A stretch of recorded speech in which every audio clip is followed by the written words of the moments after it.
수직과 수평으로 사랑하는 오늘 제목으로 말씀을 나눕니다. 아프리카는 세계에서 기아와 빈국으로 세계 1위입니다. 기아 국가 지수를 국제 인도주의 단체에서 4가지로 조사를 해서 1위라는 거죠. 첫째, 아동 영양 결핍. 둘째, 아동 저체중. 셋째, 아동 발육 부진. 넷째, 아동 사망률. 이 기아에 가장 취약한 것이 어린아이들이기 때문에 이렇게 4가지로 조사해서 기아 국가로 정했는데 그게 1위가 아프리카라는 거예요. 아프리카는 60년 동안 계속 빈궁한 나라들로 지금 자리를 차지하고 있습니다. 그러면 아프리카가 왜 이렇게 여러분 빈국으로 세계 1위에 있어야 할까요? 기후 때문에요?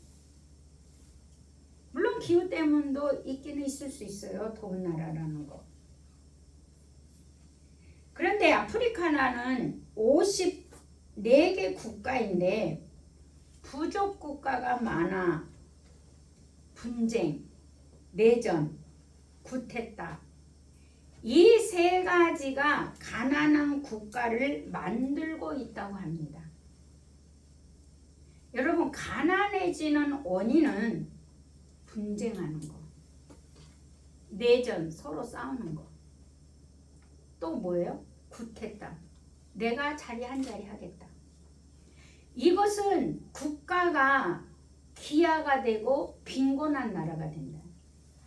그러면 오늘날 우리의 신앙생활에도 우리 삶에도 이 영향이 똑같이 갈까요? 안 갈까요?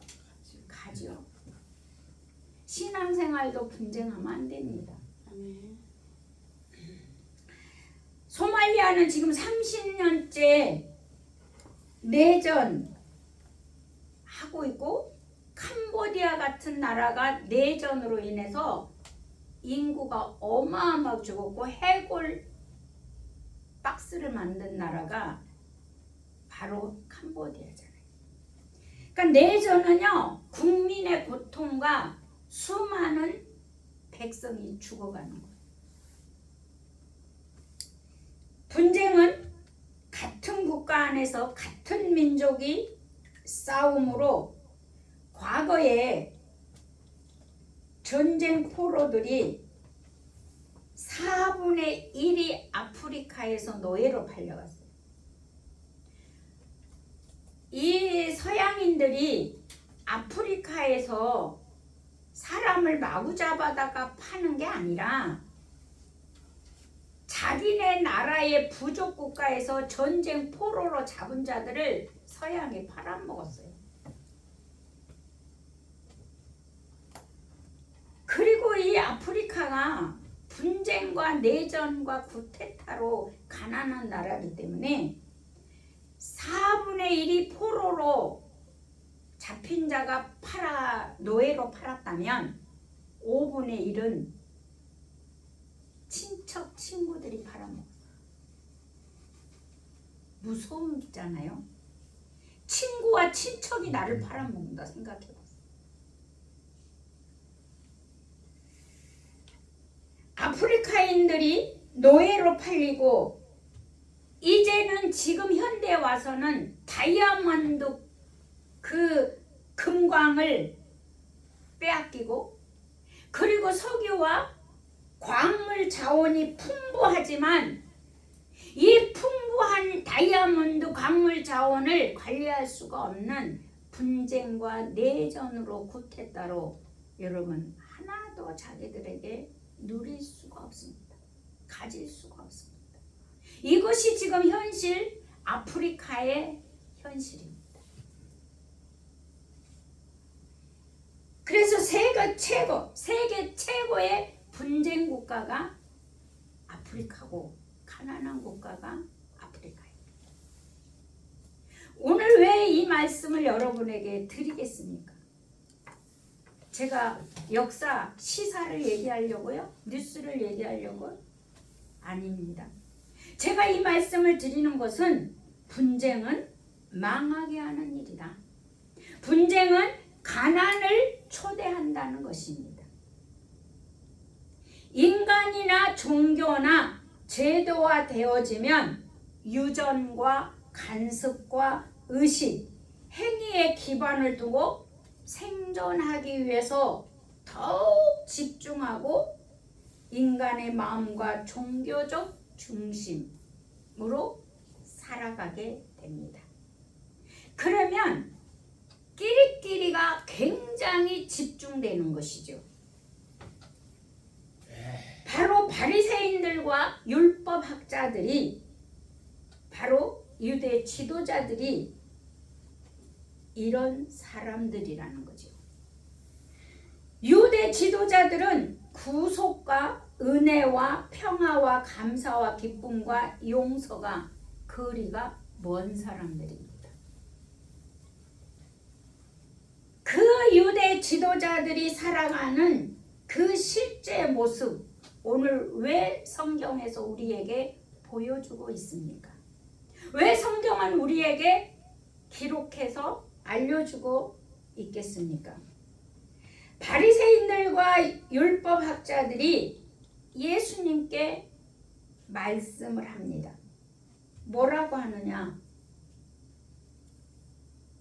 마가복음 7장 1절에서부터 보면 6절 7절까지 보면 제자들 몇 명이가 손을 씻지 않고 떡을 먹는 것을 보게 됩니다. 유대 지도자들이. 그러니까 이 유대 지도자들이 조상들의 전통을 어기고 손을 씻지 않는 손으로 음식을 먹는다고 예수님께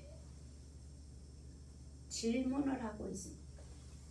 당신의 제자들이 손도 씻지 않고 부정하게 떡을 먹고 있습니다. 이러고 예수님께 질문을 합니다.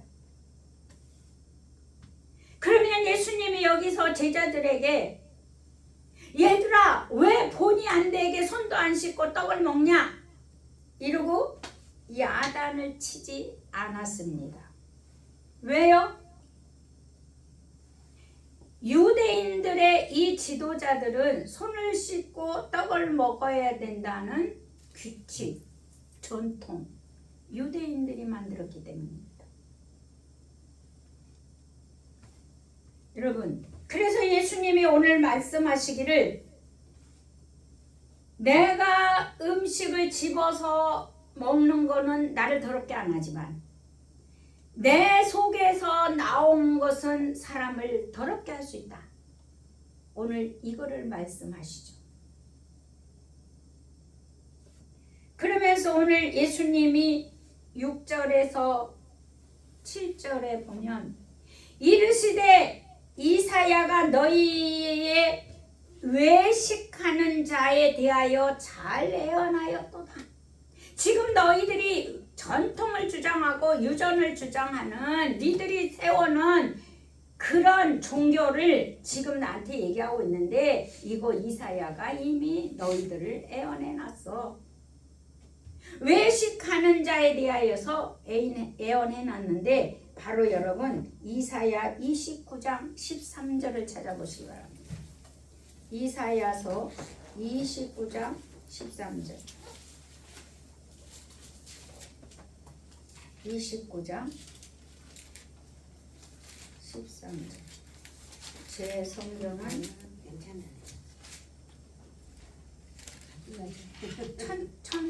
천쪽 29장 13절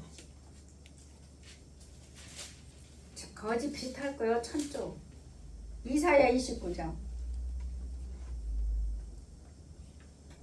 1000페이지 29장 구약성경 29장 1000페이지 13절 주께서 이르시되 이 백성이 입으로는 나를 가까이하며 입술로는 나를 공경하나 그들의 마음은 내게서 멀리 떠났나니 그들이 나를 경외함은 사람의 계명으로 가르침을 받았을 뿐이라. 자, 하나님의 계명으로 받아야 되는데 사람의 계명을 받았다는 거예요. 그러니까 사람의 진리를 따르고 있다는 거죠. 하나님의 진리를 따르는 것이 아니라 누가? 유대 지도자들. 그러니까 유대 지도자들이 사람의 계명을 갖고 지도하니 이게 이스라엘이 망하는 길로 갈 수밖에 없었던 거죠. 아프리카가 망하는 길로 가는 것이 바로 분쟁하기 때문이라는 거예요. 많은 광물 자원, 많은 다이아몬드, 석유 이런 걸 가지고도 누릴 수가 없는 것입니다. 자, 오늘 그래서 말씀에 예수님이 이사야의 예언을 통해서 유대인들을 지금 교훈하고 있는 거죠. 사무엘상 16장 7절에 보면은요, 하나님께서 무엇을 보신다고 말씀하시냐? 중심을 보신다고 했어요. 여러분, 중심이 무엇일까요? 마음입니다. 그런데 우리 중심 마음에 여러분 하나님을 믿는 믿음, 예수 그리스도가 없다면 사람의 계명을 찾아 삽니다. 내 중심에 누가 계셔야 돼? 내 마음에 누가 계셔야 돼? 예수 그리스도. 그 그리스도가 없으면 사람의 계명을 쫓아서 따라서 살 수밖에 없다는 것입니다. 전통과 유전과 외식하는 자들은요, 마음에 하나님이 떠난 자예요. 뭐라고요? 마음에 하나님이 떠난 자. 자, 마음속 깊이 하나님을 인격적으로 또 만나지 못한 자죠. 거듭나지 못한 자고. 그렇기 때문에 전통과 유전으로 예수님의 제자들을 비난하고 있는 것입니다. 하나님의 말씀을 따르지 아니하고 사람의 전통을 따르기 때문에 비판을, 판단을 하고 있는 것이다, 이 말씀입니다.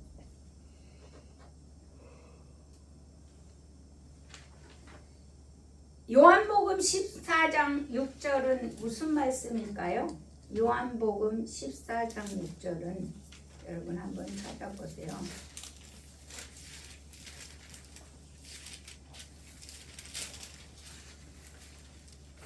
예수님께서 내가 길이요 진리요 생명이니 나로 말미암지 않고는 아버지께로 올 자가 없느니라. 바로 예수님은 당신이 길이라는 거예요. 당신이 생명이라는 거예요. 당신이 진리라는 거예요. 그러니까 우리 마음에는 오직 누구만 계셔야 돼요? 예수 그리스도, 길이요 진리요 생명이신 그분만이 우리 안에 계셔야 되는데, 사람이 만든 유전과 전통을 갖고 있다면 분쟁을 할 수밖에 없겠죠. 디도가 또 뭐라고 말하냐면요, 디도서 성경 뒤로 돌려보면 더 가보면 디도서 1장 16절에 보면 디도서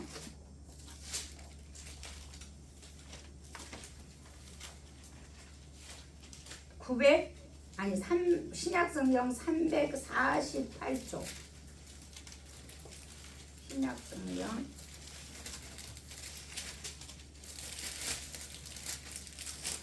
348조 디도서 1장 16절에 보면 그들이 하나님을 시인하나 행위는 부인하니 가증한 자요 복종하지 아니하는 자요 모든 선한 일을 버리는 자니라.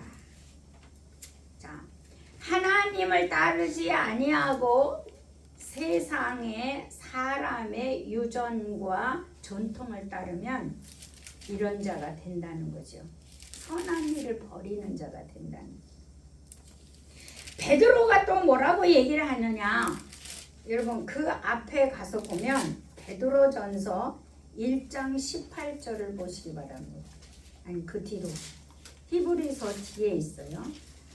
좀 더 뒤로 넘겨보면 베드로전서 1장 18절에 19절 377조 신약성경 377조 1장 18절 19절 너희가 알거니와 너희 조상이 물려준 헛된 행실에서 대속함을 받는 것은 은이나 금같이 없어질 것으로 된 것이 아니요 오직 흠없고 점없는 어린 양 같은 그리스도의 보배로운 피로 된 것이니라. 여러분 구원 하나님의 은혜 구속은 깨끗하면 그리스도의 구속의 피랍니다. 우리를 거룩하게 하고 우리를 깨끗게 하고 오직 주님과 함께 갈 수 있는 길은 뭐예요? 오직 그리스도의 보배로운 피로 된 것이다. 그가 이 보배로운 피 그가 오직 우리는 그분 예수 그리스도의 피로 우리는 거룩하여지고 우리는 그분의 진리와 길이 되시는 생명의 말씀만 우리는 따라야 된다는 거예요. 그러면 이렇게 우리가 그분 것만 가지고 따를 때 우리에게는 하나님의 계명을 지키고 갈 수밖에 없는 자들입니다. 그래서 오늘 7절을 보니까 본문으로 다시 돌아와서 오늘 7절을 보니까 7장 7절을 보니까 주님이 말씀하시기를 사람의 계명으로 교훈을 삼아 가르치니 나를 헛되이 경배하는도다 하였느니라. 사람이 정해놓은 것으로 나를 가르치면 자기의 경험으로 가르치면 뭐라고 얘기합니까? 헛되이 경배하게 된다는 거예요. 하나님을. 그래서 유대 지도자들은 헛되이 하나님을 경배하는 자들이다. 주님은 이렇게 말씀하고 있죠. 그러면 사람의 계명은 헛된 경배가 되는 건데 그러면 하나님이 8절 주님께서 8절에 사람의 계명을 따르지 말고 무슨 계명을 따르라고 합니까? 하나님의 계명을 버리지 말고 하나님의 계명을 버리고 사람의 전통을 너희는 지키는다고 책망을 하고 계시죠. 그러면 하나님의 계명은 여러분 계명이 무엇이냐를 또 알아야 되죠. 사람의 계명은 유전과 전통을 지키는 것이고 사람이 정한 것을 지키는 것이고 하나님의 계명은 하나님이 반드시 지켜야 한다는 게 계명이거든요. 그러니까 하나님이 반드시 지켜야 한다는 계명 조건. 그러니까 종교에서 반드시 지켜야 된다라는 조건이 계명이거든요. 그러니까 이 계명은 해도 되고 안 해도 되는 게 아닌 거예요. 계명은. 그러니까 하나님께 반드시 지켜야 되는 것이 계명인데 해도 되고 안 해도 되는 게 아니에요. 그러면 이 계명이 뭐냐? 첫째도 사랑이고 둘째도 사랑이라는 거예요. 그러니까 하나님의 계명은 뭐라고요? 첫째도 사랑, 둘째도 사랑. 그러면 하나님의 첫째 사랑이 무엇이었냐? 수직. 하나님을 사랑하라. 몸과 마음과 생명을 다하여 주 너희 하나님을 사랑하라. 이게 뭐예요? 수직 사랑입니다. 하나님을 사랑하라. 이게 첫째 되는 계명입니다. 그럼 둘째 계명은 뭡니까? 내 이웃을 내 몸같이 사랑하라. 이것이 십자가가 알려준 사랑입니다. 이것이 하나님이 말씀하시는 계명입니다. 그래서 첫째도 사랑이요 하나님의 계명은 둘째도 사랑이다. 그래서 하나님 사랑, 이웃 사랑. 그래서 이웃 사랑이 내 몸같이 사랑하라. 제일 먼저 이웃 사랑의 10계명에 먼저 나오죠. 제 10계명 5계명에 뭐죠? 내 부모를 사랑하라. 그래서 우리가 수직 제일 먼저 수평에서 10계명에 나온 내 부모를 먼저 사랑할 줄 알아야 된다는 거예요. 자, 그러면 하나님의 계명은 아까도 말씀했지만 지켜도 되고 안 지켜도 되는 계명이 아니라 반드시 지켜야 된다.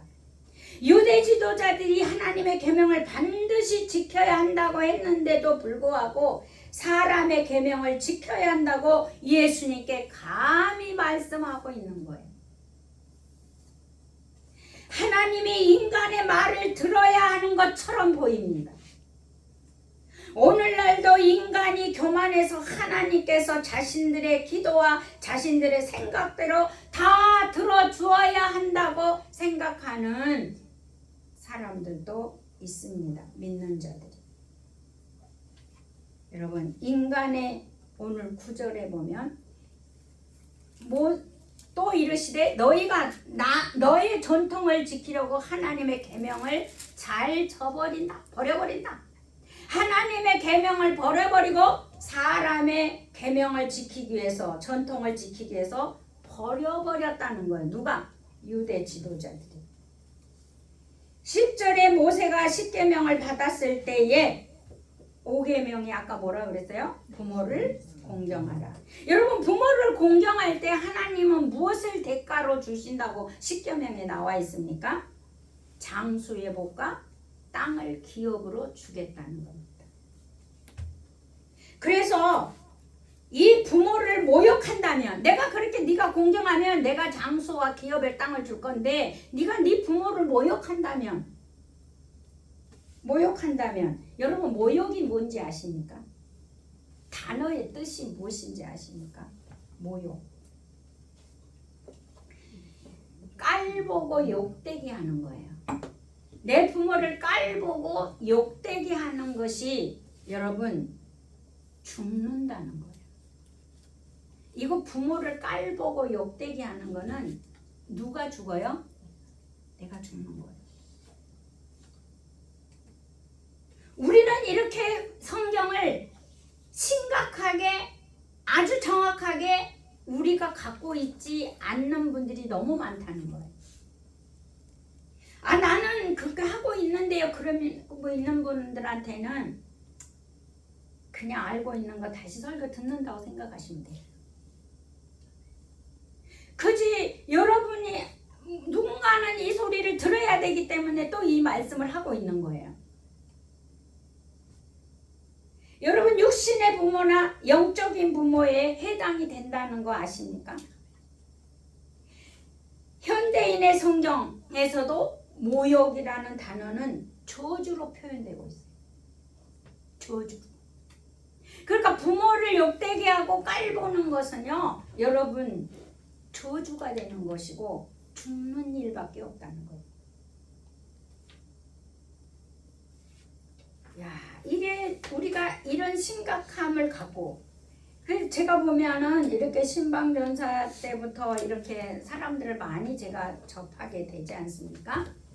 제가 이렇게 집사님들을 경험을 하면서 보니까 친정엄마가 일찍이 돌아가신 분들, 집사님들은요, 철이 빨리 든다는 걸 내가 느꼈어요.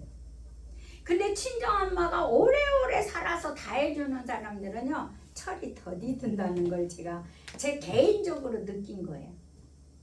근데 저도 우리 부모가 늦게 저도 낳기 때문에 30대, 40대 초반에 다 돌아가셨어요. 근데 그때부터 내가 철이 드는 것을 알 수가 있었어요. 그러니까 부모, 어머니가 좀 일찍 돌아가신 분들이 철이 빨리 든다는 것을, 이거 제 개인의 생각이에요. 그 통계학적으로는 어쩐지 모르겠지만. 그래서 이 유대 지도자들은 너무나 웃기는, 이제 오늘 본문을 정했던 본문을 우리가 한번 보도록 합니다.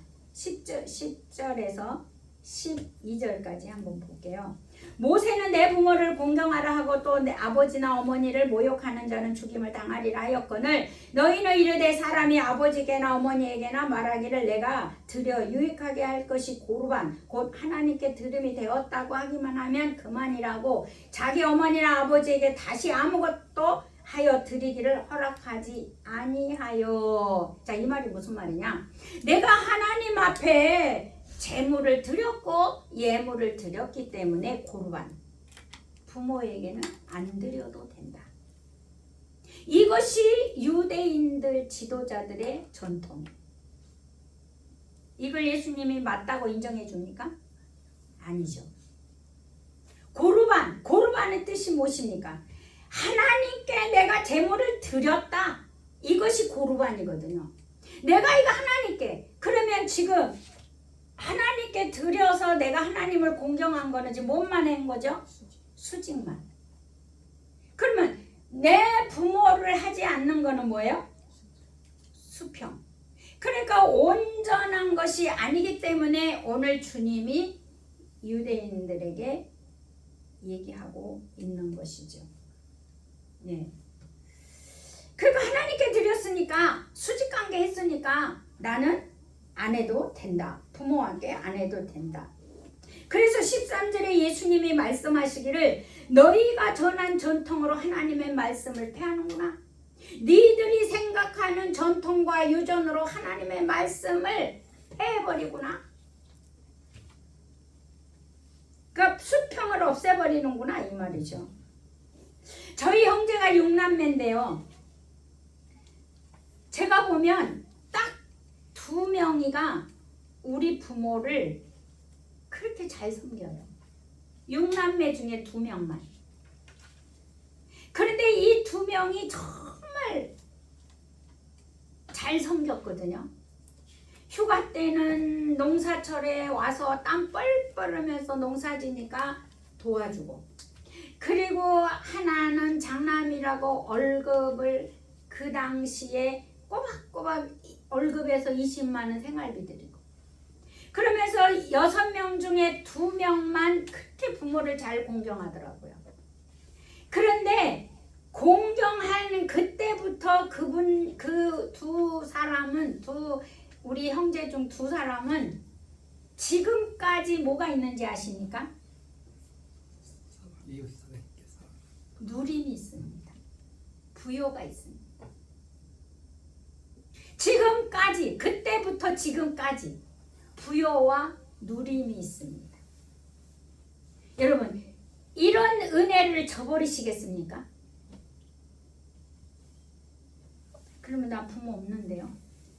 저도 없어요. 1번이 수평사랑에 1번이 부모지, 그 다음 많이 있잖아요. 우리가 섬겨야 할 사람들. 우리의 직속 상관도 섬겨야 되는 자들이잖아요. 이웃 어른도 섬겨야 되는 대상이잖아요. 자, 그래서 가정의 달 여러분 5월은 부모님을 섬기고 돌보는 자녀들이 되어야 되겠습니다. 14절 하나님의 말씀, 무리를 다시 불러 내 말을 듣고 깨달으라. 너희는 내 말을 듣고 깨달으라. 아직 영적으로 민감하지 못하고 영적으로 아무것도 모르는 유대인들에게 다시 예수님은 다시 재반복해서 지금 가르치고 있는 것입니다. 들어라, 깨달아라. 첫째, 15절에 밖에서 사람에게로 들어간 것은 능히 더럽게 못한다. 둘째, 16절 사람 안에서 나오는 것이 사람을 더럽게 한다. 음식은 우리를 더럽게 못하지만 사람 마음에서 나오는 것들은 더럽게 한다. 귀 있는 자는 들으라. 말씀을 듣는 것으로 우리는 충분하지 않습니다. 깨달음도 행함도 있어야 합니다. 여러분, 사람 안에서 나오는 것이 여러분 무엇이겠습니까? 18절부터 보면 이제 예수님의 비유를 물어보잖아요. 그러니까 예수님께서 말씀하셔요. 뭐라고 말씀하십니까? 죄의 근원은 부패함에서 온다. 죄의 근원은 뭐에서 온다? 부패함. 자, 그래서 예수님은 이는 마음으로 들어가 19절 배로 나가 뒤로 나가는 것은 모든 음식은 깨끗하다. 그러나 20절 사람에게서 나오는 그것은 사람을 더럽게 하느니라.